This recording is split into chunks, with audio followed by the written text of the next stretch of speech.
Academy YouTube channel में आपका हार्दिक स्वागत, वंदन एवं अभिनंदन है। दोस्तों, पिछले वीडियो में हमने केंद्रीय नियंत्रण पर आधारित केंद्र सरकार के विषय में जो है मौर्य काल के केंद्रीय प्रशासन की चर्चा चल रही थी। आज का हमारा जो प्रकरण है मौर्य काल के अंतर्गत आने वाला प्रांतीय प्रशासन, स्टेट एडमिनिस्ट्रेशन के अंतर्गत हम देखते हैं मौर्य काल में जो प्रशासनिक व्यवस्था थी, प्रांतीय स्तर पर प्रशासनिक व्यवस्था थी, जो राष्ट्र था अर्थात साम्राज्य था, वो छोटे छोटे प्रांतों में विभाजित था। चंद्रगुप्त मौर्य के समय में जो प्रांतों की संख्या थी वो चार थी, लेकिन अशोक के समय में जब कलिंग का युद्ध 261 ईसा पूर्व में जब कलिंग का युद्ध हुआ, तो कलिंग के युद्ध के बाद जो मौर्य साम्राज्य में प्रांतों की जो संख्या हो गई, वो कलिंग विजय के बाद प्रांतों की संख्या बढ़कर 5 हो गई।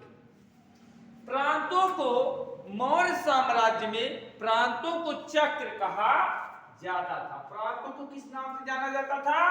चक्र कहा जाता था। इस तरह हम देखते हैं कि अशोक के काल तक आते आते जो संपूर्ण मौर्य साम्राज्य है वह 5 प्रांतों में विभाजित हो गया था। आइए देखते हैं कौन कौन से प्रांत थे। उत्तरापथ जो पश्चिम उत्तर भारत के अंतर्गत आता था, जिसकी राजधानी तक्षशिला थी, और दक्षिणापथ की राजधानी सुवर्णगिरी थी। अवंती की राजधानी उज्जैन थी। एक पश्चिमी प्रांत था। पश्चिमी प्रांत अवंती की राजधानी उज्जैन थी। मध्य प्रांत यानी प्राची मध्य प्रांत पूर्वी प्रदेश की राजधानी पाटलिपुत्र थी। यहाँ पर कोई राज्यपाल शासक नहीं होता था, क्योंकि यह केंद्रीय प्रशासन के अंतर्गत केंद्रीय प्रशासन द्वारा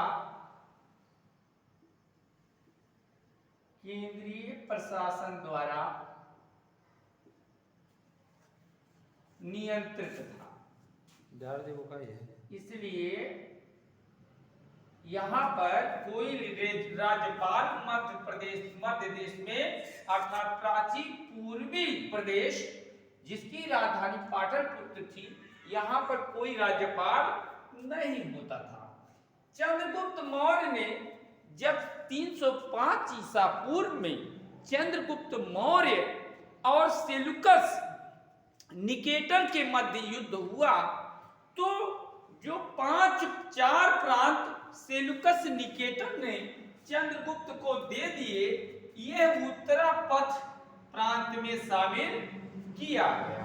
प्रांतों के अधीन छोटे छोटे जो शासन केंद्र होते थे, उनका जो कुमार के अधीन अर्थात जो राजकुमारों के अधीन प्रांत होते थे, उसमें अधीन छोटे महामात्य शासन करते थे।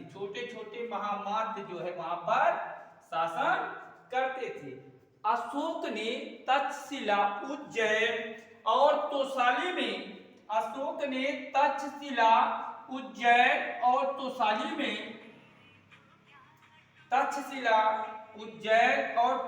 में कुमारों की नियुक्ति किया। ये प्रांतों के राज्यपाल प्रांतपति थे तथा युवराज थे। अर्थात 3 प्रांतों में तक्षशिला, उज्जैन और तोसली में जो प्रांतपति थे वो राज्यपाल थे, जो अर्थात जो राज्यपाल थे वो युवराज थे। प्रांतों का शासन राजवंश, प्रांतों का जो शासन था वो राजवंश के किसी निकट संबंधी के द्वारा या राजकुमार के द्वारा चलाया जाता था। आइए देखते हैं जो साम्राज्य था, साम्राज्य का जो प्रमुख शासक है कि जो शासक होता था वो सम्राट कहलाता था। प्रांतों का शासक जो साम्राज्य था वो प्रांतों में विभाजित था, प्रांतों की में विभाजित था। प्रांतों के शासक को प्रांतपति कहा जाता था।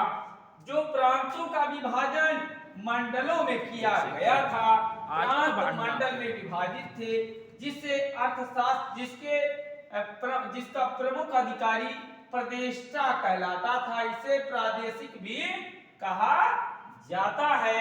समाहर्ता के अधीन यह प्रादेशिक कार्य करता था। समाहर्ता केंद्र के द्वारा स्वयं सम्राट के द्वारा नियुक्त अधिकारी होता था। ये जो है इसमें प्रांतपति के नियंत्रण में समाहर्ता कार्य नहीं करता था, बल्कि सम्राट के नियंत्रण में समाहर्ता कार्य करता था। आहार प्राणमंडल जो है आहार या विषय में विभाजित थे। जिलों को विषय या आहार कहा जाता था। जिला, जिसे जिला भी आप कहते हैं आधुनिक समय में, वो मौर्य काल में आहार या विषय कहलाता था। मेगास्थनीज ने अपनी पुस्तक इंडिका में, मेगास्थनीज ने अपनी पुस्तक इंडिका में जिले के प्रमुख अधिकारी को एग्रोनोमोई कहा है। बहुत ही इंपॉर्टेंस होता है ये एग्जाम पॉइंट ऑफ व्यू से। जो आहार या विषय या जिला था ये स्थानीय में विभाजित था। स्थानीय जो होता था बच्चों, ये प्रशासनिक कार्य के साथ साथ कर वसूलने का भी कार्य कर सकता था। स्थानीय जो है 800 ग्रामों का जो समूह होता था उसको स्थानीय कहा जाता था। इसका जो प्रमुख अधिकारी था स्थानिक होता था, जो प्रशासनिक कार्य के साथ साथ कर वसूलने का भी कार्य करता था। द्रोणमुख स्थानीय जो है द्रोणमुख में विभाजित था। द्रोणमुख जो होता था 400 गांव का समूह होता था, और द्रोणमुख जो है 200 ग्रामों के समूह में विभाजित था। अर्थात दो खारवटिक, जिसको खारवटिक कहा जाता था, दो खारवटिक मिलकर के एक द्रोणमुख बनाते थे।